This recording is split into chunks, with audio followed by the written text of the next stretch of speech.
Test 1 2, test 1 2, test 1 2, test 1 2.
We good? We good? Okay.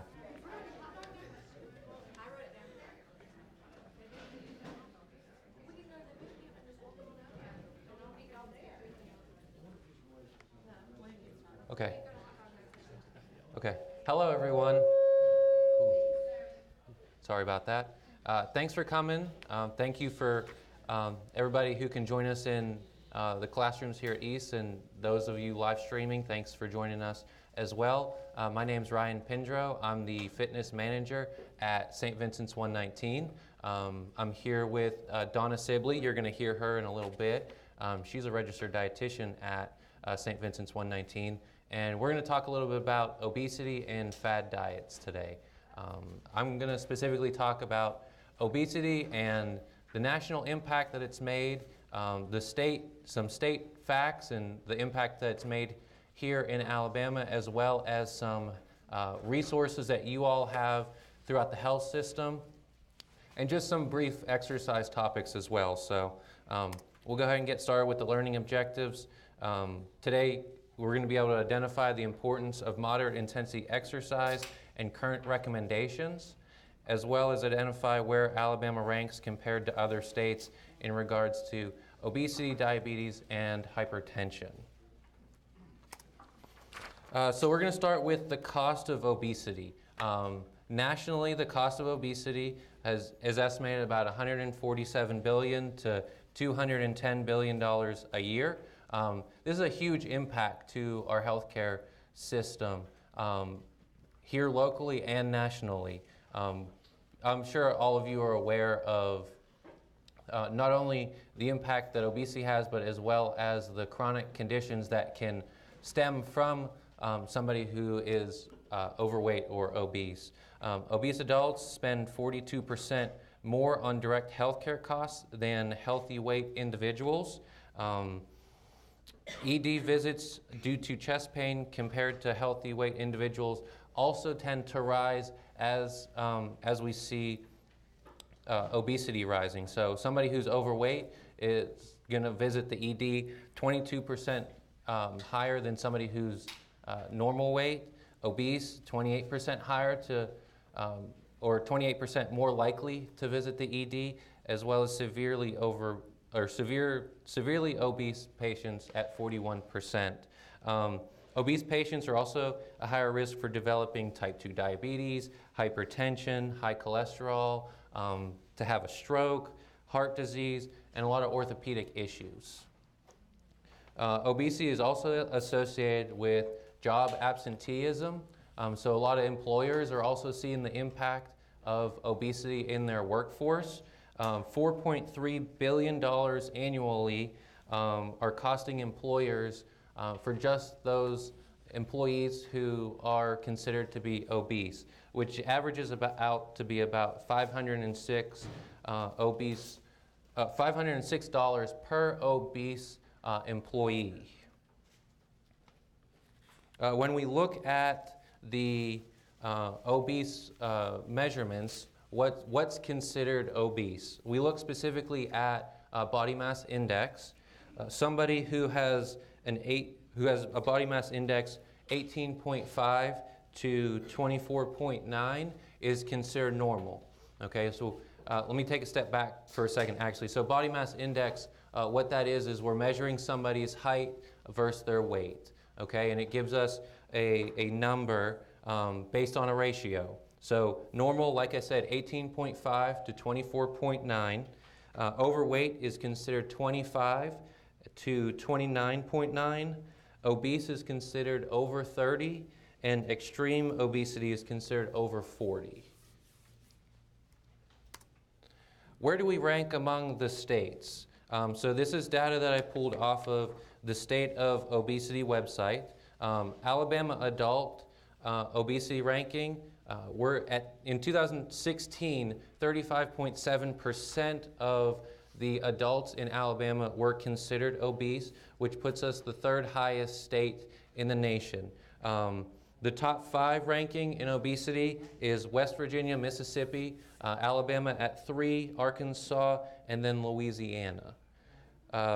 Other associated diseases with obesity, so type 2 diabetes, In 2016, 14.6% of our population here in Alabama had type 2 diabetes, which is the second highest ranking. West Virginia topped the list, with Mississippi at 3, Arkansas at 4, and Kentucky at 5. Hypertension. In 2015, 40.4% of our population here in Alabama was considered to have hypertension, which is the third highest among the states in the nation. West Virginia topped the list. Mississippi was 2, Alabama 3, Louisiana 4, and Arkansas 5. So if you look at the top 5 in all 3 of those, some states were in all 3 of those. Thankful for West Virginia and Mississippi in some cases to be a little bit higher than us, but we relate a lot of that back to health disparities. We can look across to Alabama. You can look at our health systems and some of the clinics that we pop up to really help drive better health care to those rural areas. We see a lot of health disparity. Obviously, you're probably familiar with some of the food and culture in the South.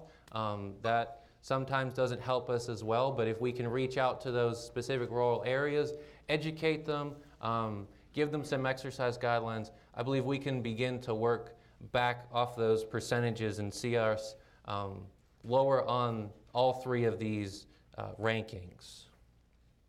We also see a higher percentage of African Americans who are overweight or obese. We also see women who are typically a little bit more overweight or obese than males as well. How can we help our patients here in the health system? So we've got a couple resources, specifically at St. Vincent's 119. If you're unfamiliar with our facility, we're an outpatient facility located in Shelby County, right down Highway 280. We have a full-scale fitness center as well as a wellness department where we have registered dietitians in that department. Anybody can join our fitness facility and anybody can take advantage of our wellness resources at 119. We also have wellness departments throughout the health system as well. Donna may touch on that in her presentation also. I know they visit our Trussville outpatient location that we just opened in December. We also have a wellness department at St. Vincent's Birmingham that does a lot of education for staff and patients also. If you have specific questions regarding some of the fitness center resources, feel free to stop afterwards, or when we get to question and answer at the end of the presentation, feel free to ask those questions.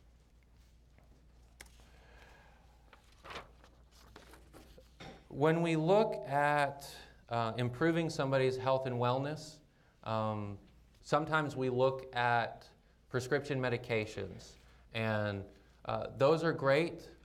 People have seen great benefit from prescription medications, but adding exercise can really take their benefit to the next level. So physicians, nurses, nurse practitioners, be familiar with some of the exercise guidelines. Feel free to have that conversation with your patients because adding exercise to their lifestyle can help them really live a healthier lifestyle. And I'm going to share a little bit about that and specifically how exercise truly can be medicine.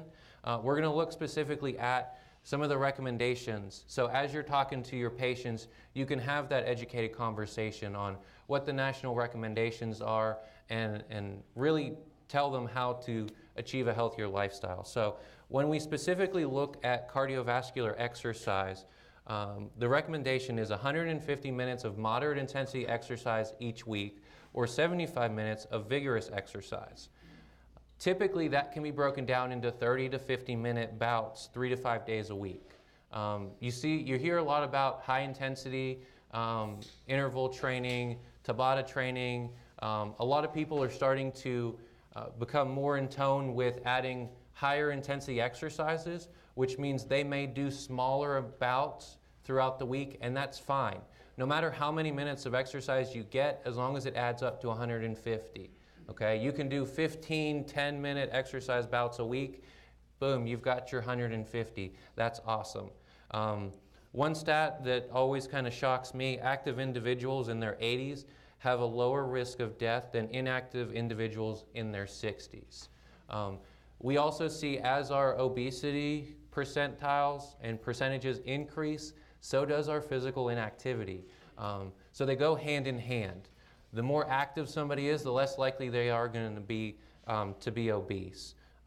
So also patients should also consult with their primary care physician before starting any exercise program.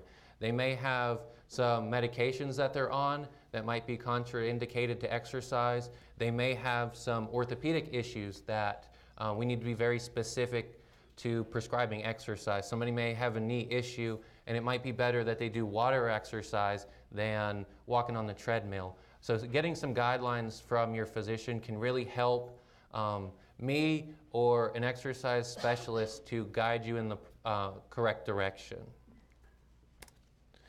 Moderate intensity exercise. So like I just mentioned, 150 minutes a week gets you that recommended weekly goal.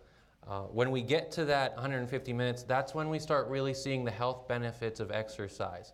People start having a lower blood pressure, lower cholesterol, that body mass starts coming down, they start losing weight. So we really try to get people to 150 minutes of moderate intensity exercise. What sometimes is hard is now describing what moderate intensity exercise really is. So you can see the chart up front here.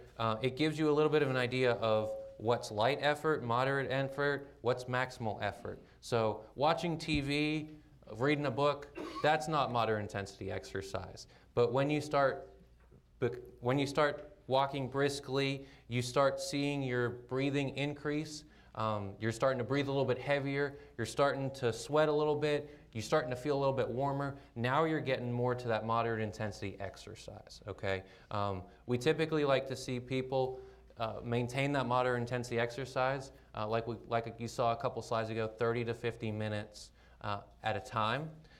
If they are able to sustain 30 minutes and they feel pretty worn out afterwards, they're probably working at a moderate intensity level, okay? We can also estimate this a couple different ways. If we look at estimated max heart rate, we can give somebody a formula. If they take 220 minus their age, that's going to give their estimated max heart rate. You take 65 to 80% of that, and that's going to give them a target heart rate range for them to work at. That's going to be pretty close to moderate intensity exercise for that individual. Now, the only word of caution that I would give you there is if somebody's on a medication that halts their blood or their heart rate from getting too high. Typically we see beta blockers. Somebody, if we give them their target heart rate range and they're on a pretty strong beta blocker, their heart rate may never get to that target zone. So we're really specific on how we prescribe exercise. We also have the Borg rating of perceived exertion chart. So this chart also can go off of somebody's heart rate. So if we look at the left side, we've got perceived exertion. If you add a 0 to the end of that, that's typically what somebody's heart rate would be around if they were working at that intensity level. There's been a lot of research done in validation to this chart as well. So the chart goes 6 to 20. You can see 6 is kind of your no exertion. You're watching TV, you're reading a book, maybe you're having a light conversation with a friend. And as you go down the chart, it gets a little bit more intense, a little bit more intense. So 12 to 16 is typically your moderate intensity exercise. 17 to 20 is going to be your vigorous, okay? 20 is going to be that I can't go any further, I can't take another step, I'm completely exhausted, I'm done. Typically we don't really want somebody working at a 20 intensity level unless they're a top performing athlete.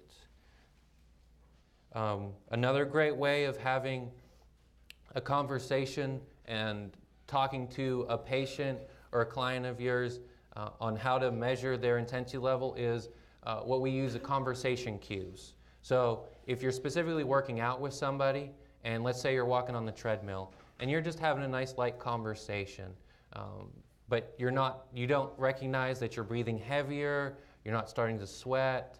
Maybe it's time to bump up your intensity level.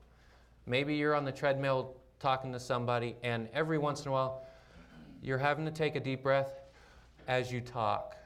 That's a good sign that you're in moderate intensity exercise, because now you're starting to recognize that you're breathing a little bit heavier. Your breathing's now kind of interrupting your sentences, and you're starting to begin to sweat and feel a little bit warmer. Now, if you're on the treadmill walking with somebody and you can't talk at all, you're so concentrated on your breathing, you're sweating really bad, you're most likely working at vigorous intensity. So if you're looking to keep it in that moderate intensity level, you're going to have to bring it down a little bit. All right, just a couple facts before I leave you. And then Donna, like I said, is going to come up and chat about fad diets and everything. I pulled these off of the Exercise is Medicine website. It's part of the American College of Sports Medicine. Just like that one I shared with you about the active 80-year-olds and inactive 60-year-olds, these kind of shock me as well. Regular physical activity can help reduce incidence of heart disease and high blood pressure by 40%, reduce risk of Alzheimer's by 40%, lower risk of stroke by 27%, and it can be really effective at managing somebody's type 2 diabetes. It can be twice as effective in some cases as drug therapy, and it can save the patient roughly $2,200 per year. So exercise truly is a medicine, especially when somebody hits those markers each week of getting moderate intensity exercise. We're going to hold all the questions till the end, but I'm going to invite Donna Sibley to come up right now. Like I said, she's a registered dietitian at St. Vincent's 119. She's going to talk a lot about fad diets, pros and cons, and give you some information there.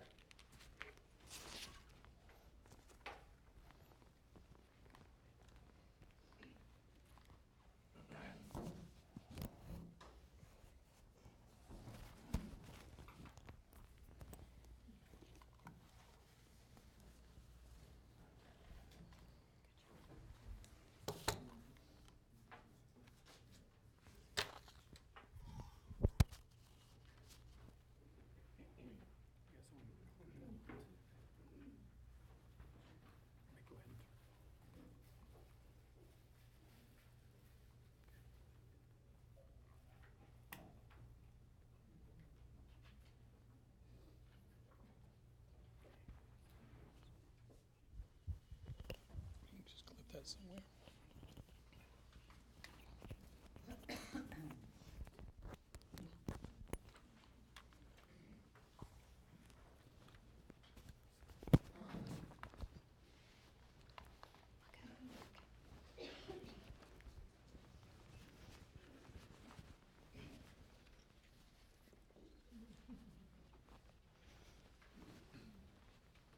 Good afternoon. Sorry for those of you live streaming, I had to get wired, so apologize for the delay. Okay, I'm going to be talking about nutrition myths and fads. I've been working with overweight and obese patients for more than 30 years, so I've heard my fair share of nutrition advice from the internet and from TV doctors over the years from my patients. Usually if they come to see me, though, they've tried them all, they're frustrated, and they want a solid plan, and hopefully they want some continuous support, which we can offer them. We can offer both of those. You might actually be one of the ones to be asked about a fad diet, a popular diet, so I wanted to give you a little bit of information about the latest fads so that you can answer questions from your patients and guide them toward the best possible decision for weight loss. We want to get our patients off of the fad diet bandwagon because it just perpetuates obesity, and so we wanted to arm you a little bit with some of the diets out there. The weight loss industry is a multi-billion-dollar industry with books, pills, injections, supplements, and online programs. As wonderful as it is for all of us to have all of that information at our fingertips, it's hard to rein in the misinformation that is out there about dieting, as well as it is for other things. But everyone has an opinion, and much of what our patients want to believe is not backed by science, by solid science. The obese individuals are just the ones who will believe anything out of desperation, and they're always looking for that magic bullet. The truth of the matter is that just eating a healthy diet is too simplistic for people. It's just too hard to swallow that there isn't something out there more. So, for objectives, when you leave here, you will be able to list at least 3 fad diets, the pros and the cons of each. You will also be able to list 3 healthy diets that are backed solidly by science that you can talk to with your patients. And you'll be able to recognize ways that registered dietitians can help your patients.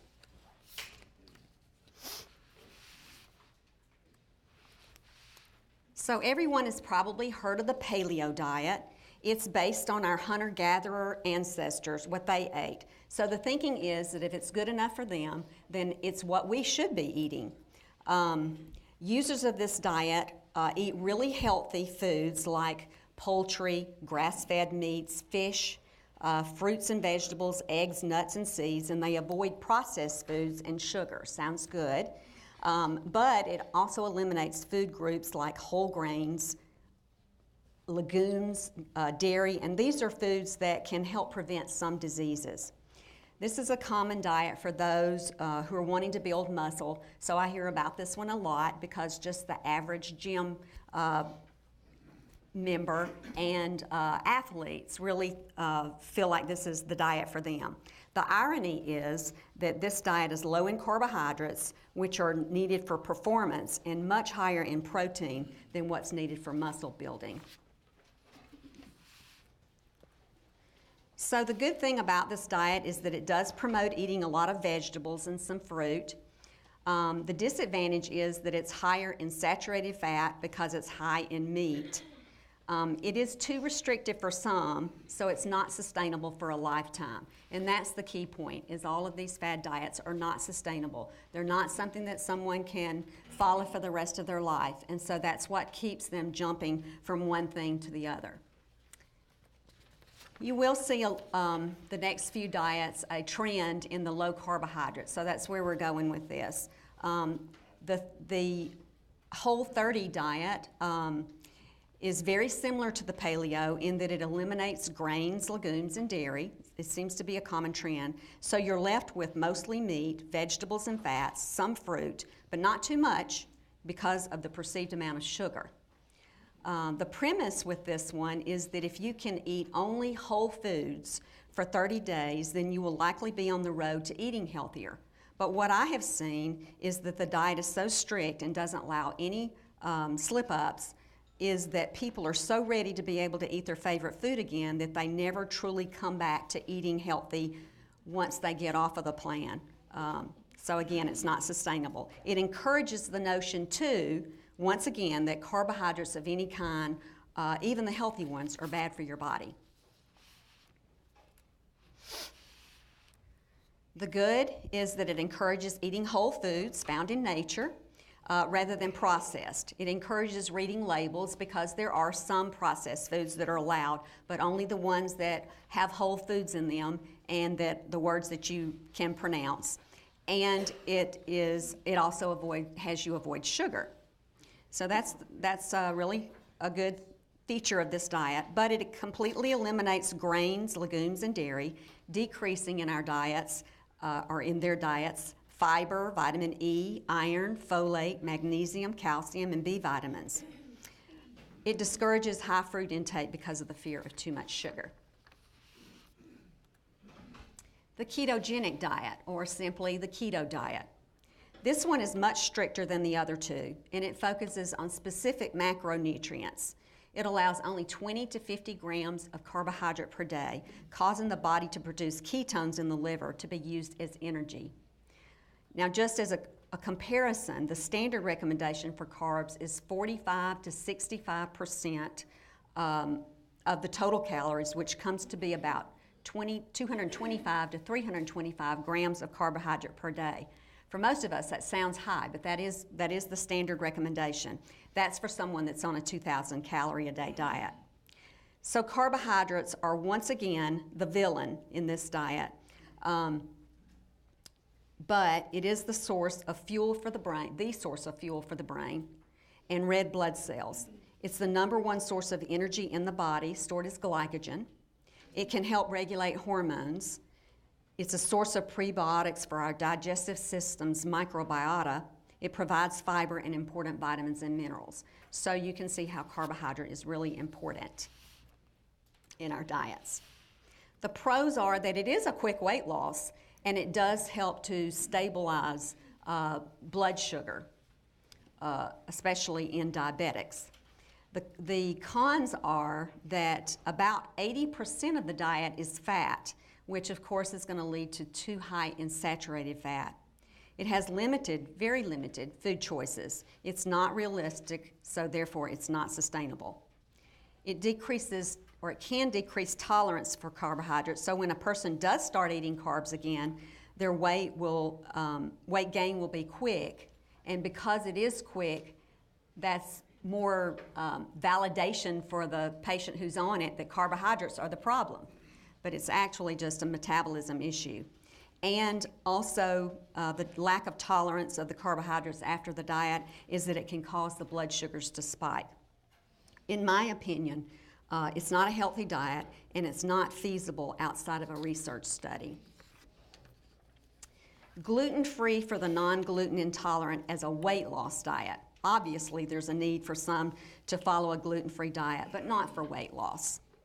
Many people have gotten the wrong impression about carbohydrate foods, gluten-containing foods in particular. Some believe that gluten is an allergen causing inflammation and therefore causing weight gain. While wheat, rye, barley, and malt are the 4 foods to look out for, those are in a lot of foods, things that you wouldn't suspect, like soy sauce. So there's really no reason to be that restrictive if you're really not gluten intolerant. The only people that need a gluten-free diet are those that have been diagnosed with celiac or non-celiac gluten intolerance, or some people with IBS, and even then, the IBS patients need to challenge it to see if it truly is a problem. They don't need to be on a gluten-free diet forever if there's no reason to be. Only about 1% of the population have been diagnosed with celiac, and just another 1% are gluten intolerant. So it's not that many people. IBS is a different matter. So the good thing about this diet is that the craze to avoid gluten has been taken on by the food the food industry, and now we have more foods than ever available to celiacs and non-celiac gluten intolerant individuals. So we used to have them order through a catalog, and now they're mainstream in grocery stores. The bad thing is that many of these processed foods that have come out are high in fat and high in sugar. When you remove gluten, you've got to put something in there. And they're not necessarily fortified with B vitamins and iron. These foods are generally more expensive, too, than their gluten counterparts.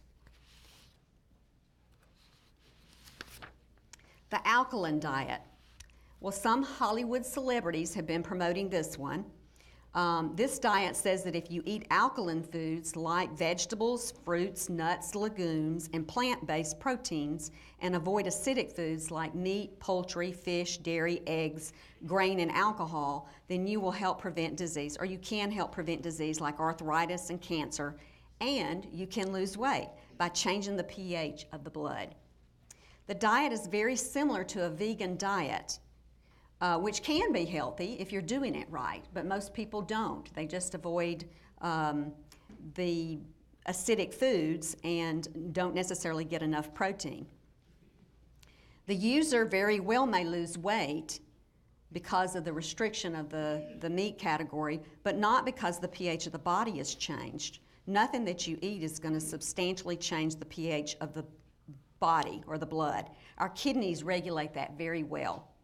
This diet has been used in alternative medicine, the alternative medicine field for a while.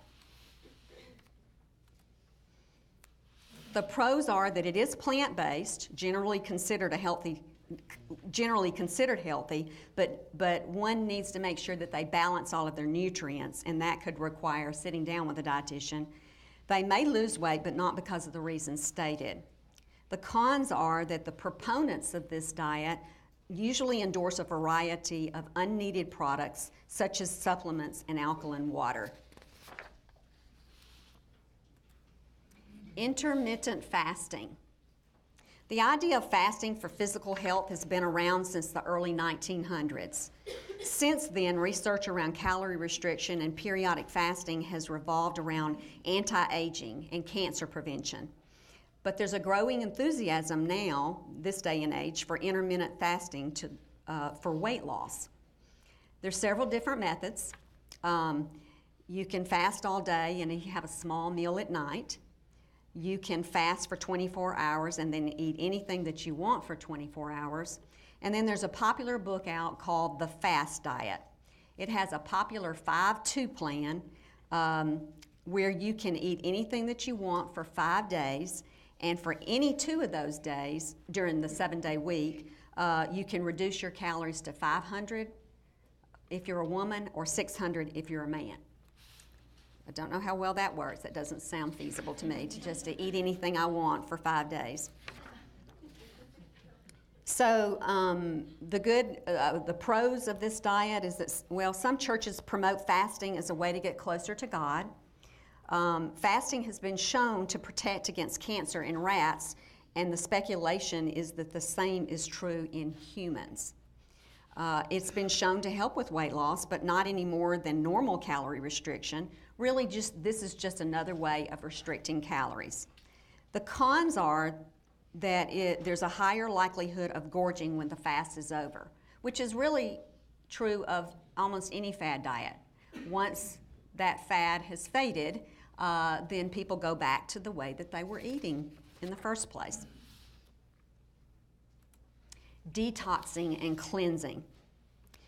Detoxing and cleansing is based on the principle that we need to rid our bodies of harmful toxins acquired from the foods that we eat. Some are juice-only cleanses, and some are solid. There's one called Body and Soul, and it's a 7-day detox plan. Sounds really healthy. It's any fresh vegetable and fruit, fish, skinless chicken, lean red meat, legumes, eggs, olive oil, nuts, and seeds. But again, there's no grain or dairy because, after all, these foods are out of style. But it's just for 7 days. The problem with detoxes and cleanses is with the sensational claims, which are weight loss, increased energy, improved digestion, on and on and on. Another problem is the idea of just being on a temporary plan. The cleanses usually have a lot of restrictive rules. Detox is not done with diets or cleanses. Detoxification is the job of the kidney and of the liver.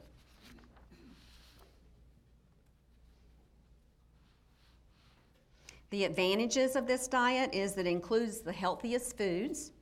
The disadvantages are, especially with juice cleanses in particular, they're low in protein, or they're virtually void of protein and fiber, and weight loss is always temporary because you're losing a lot of water weight. There are a few fad foods, one of them being, and they're popular because of misinformation that just tends to keep going on and on over the internet. One of those is apple cider vinegar. The research on health benefits of apple cider is limited, so it's not very well backed up, but the most promising claim so far is that it does help to lower blood sugar. The acetic acid, though, of any vinegar can block starch, which is the claim. So including vinegar in a meal with starch could possibly be helpful for those with blood sugar elevations. But the drop is small, so probably most helpful for pre-diabetics rather than full-blown type 2 diabetics. This strategy is not developed enough to make a recommendation. What has been seen is 2 teaspoons to 2 tablespoons a day where you're diluting it with water because it can be harmful. It might be more feasible to use it as a salad dressing on a daily basis. More than 2 tablespoons can irritate the lining of the stomach and the esophagus as well as destroy tooth enamel. Coconut oil is another food that has been suggested as a panacea, helping with everything from Alzheimer's to arthritis to thyroid issues, and yes, it even helps you to lose weight. The concept is that the medium-chain triglycerides like lauric acid aren't as harmful as other saturated fat. But still, the American Heart Association states that we should limit our saturated fats to 13 grams a day, the amount found in 1 tablespoon of coconut oil. And some of my patients have told me that they are, sauteing with coconut oil, frying with coconut oil. They're just getting so much coconut oil because it's so good for you. Coconut oil is 84% saturated fat. Butter, by comparison, is 63%, and olive oil is only 14%. The saturated fat in coconut oil is a medium-chain triglyceride. There has not been enough research done to determine if the chain length causes the saturated fat to be treated differently than other saturated fat sources in the body. I'm going to just briefly mention vitamins and minerals. Patients often have questions about nutritional supplements ranging from vitamin and mineral supplements to protein shakes, bars, energy drinks, and herbal supplements. But I will say that no amount of supplements is going to compensate for a bad diet, which is what patients are hoping for. Food offers more than vitamins and minerals like antioxidants and fiber, so you can't rely on just the vitamin mineral. Of course, Mother Nature's vitamin and minerals are fruits and vegetables, grains, nuts, legumes, lean protein, healthy fats. Shakes and bars have almost become a fad, replacing food because of their convenience. They're okay in some cases, but not as a lifestyle. People are generally more satisfied when they eat and enjoy food, and so they will be more likely to stay on a long-term program if they're not relying on these crutches. Herbal supplements are difficult because some of them are helpful, but they're not regulated by the FDA. Some are laced with compounds not listed, and some don't have what they claim. I always rely on a subscription-based website that will give me a lot of information about herbs that have been recently researched. They will take these to the lab and actually analyze them to see if what they have is in the product. And that is consumerlabs.com. I think it's $60 for 2 years. So when a new diet comes out, many people think, this is the one. This is the one that's going to make me skinny. There's always hype surrounding these traps, and people are hooked by the hype. We like to use words, and hopefully you like to use words like eating plan and lifestyle change, and that just isn't sensational enough for some people. They want a little bit more. I'm not going to read all these quotes because I think we want some questions and answers. But these are some quotes. The next few slides are quotes by leading researchers and authors in the field of nutrition. Love Dr. Katz and Marion Nestle, but all of their quotes can be summed up with Michael Pollan's quote, 3 little sentences: eat food, not too much, mostly plants. It's a good summary of the other two. There are many different eating strategies that can help achieve and maintain a healthy weight. There's no cookie cutter approach or best single approach. The best diet is the one that you can actually follow. So if it's sustainable for that person, then we as dietitians work with them to make it easier for them to follow.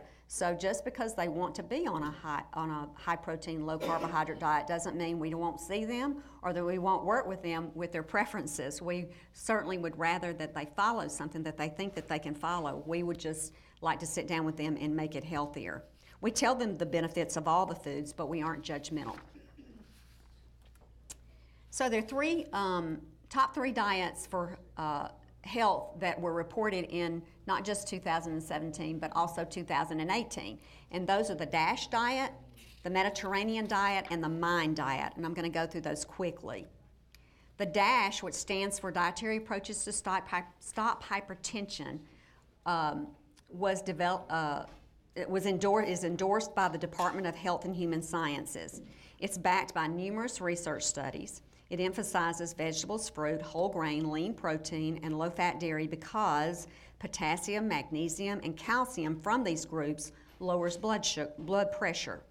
Although weight loss is not a specific tenet of this eating plan, people tend to lose weight from the addition of fruits and vegetables and reasonable portions of meats. So it's on the order of 7 servings of fruits and vegetables a day, 7 to 11. Servings of fruits and vegetables, which sounds unrealistic, but it doesn't have to be. We try to make that more palatable by saying that you can eat 2 for 1 and you should be eating snacks, vegetable snacks instead of starch snacks, those sorts of things. The Mediterranean diet is backed by numerous research studies. It's a way of eating that includes foods from the regions of the Mediterranean countries. But our regions also have similar food components. It's not necessarily Greek or, Italian. We have those same components in our diet. We don't grow olives here, but we can certainly get them. It emphasizes the same as the DASH eating plan with an emphasis on fish and olive oil. And the newer of the diets is the MIND diet. That stands for Mediterranean /DASH intervention for neurodegenerative delay. It's a less restrictive merger of both the DASH and the Mediterranean diets. It was a 4.5-year study funded by the National Institute on Aging done at Rush University Medical Center. It was published in 2015. It sampled 923 older adults in the Chicago area, and the results were that the MIND diet lowered Alzheimer's risk by about 35% for moderate compliance and up to 53% for rigorous compliance, which is pretty awesome. The biggest barriers to weight loss, I think, are the internet that keeps feeding us misinformation, as well as TV doctors. I'm not going to mention any names. And our friends, whatever our friends follow, we think that is what we should be doing too. Food availability. There's fast food on every corner. There's vending machines in every building. There's usually food at every meeting. We're eating some food today. But patients can be taught how to eat at a fast food restaurant, so that's not necessarily a barrier if we don't smell the French fries and order the French fries. But patients can certainly be taught how to eat there and what the portions should look like. Registered dietitians can suggest convenient prepackaged foods that are healthy and easy to prepare meals. So it's not all about being cooking 3 meals a day. You can take some shortcuts, and we recognize people's time constraints. Then there are days of celebration. The celebratory times, they don't have to be big. It can just be making it through the day so we can have our glass or 2 of wine. And more people are turning to food for emotional comfort. We're seeing that a lot in our practice. Most of our obese patients, have anxiety, depression, and they're relying on food. So we like to work with them to try to problem solve.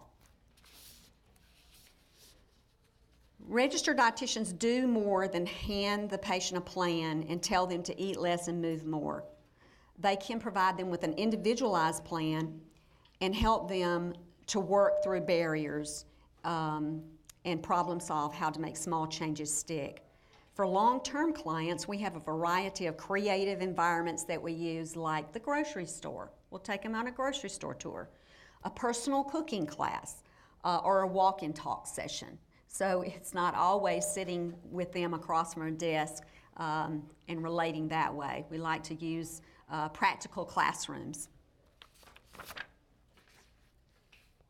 And last but not least, these are the locations that the outpatient dietitians are in.